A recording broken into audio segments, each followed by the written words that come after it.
Learning is the highest form of personal advancement. Whether we learn things passively through a book and we improve ourselves, whether we learn things actively through attending a lecture that we weren't going to otherwise, we improve.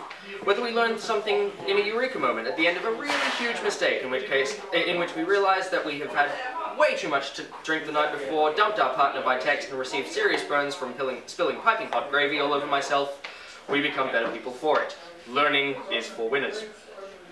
While society champions the uneducated, its high school dropouts, after all, are supported for life, do not underestimate the higher degree holders. Sure, in general, Australia has an anti-intellectual statement, and sure, the government is making it harder and harder to warrant the tertiary education for all its fees, but why? Because learning makes you dangerous. Not in a conspiracy theory kind of a way. No one's going to end up on an island next to redacted and the electric car. I mean this in a supervillain, badass kind of a way. Was Lex Luthor a high school dropout who sat at home and watched MasterChef and wrestling all day and occasionally left the house to give random motorists the finger and whistle at ladies? No. He broadened his intellectual horizons to the extent where he was able to take on the Man of Steel. His intellect alone allowed him to take on, arguably, the most powerful being in the universe.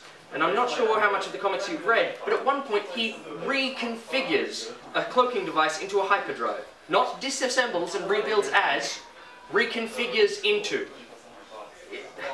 You can't do that without learning. And look at how many times he's triumphed whenever Superman's back was turned. Which brings my attention to Superman. Then again, he learned through cramming crystals into his forehead in the Fortress of Solitude, so let's leave that one outside of consideration for now. Rupert Murdoch is the best paid man in Australia, a rank he attained after studying at Oxford, and if you don't consider Oxford an education, you must be a Cambridge graduate. That being said, of course, no one would consider that to be the end of his learning.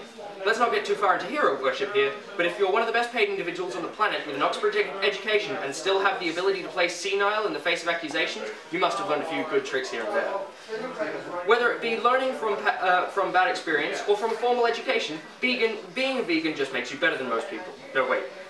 Learning just makes you better than other people. I know I think about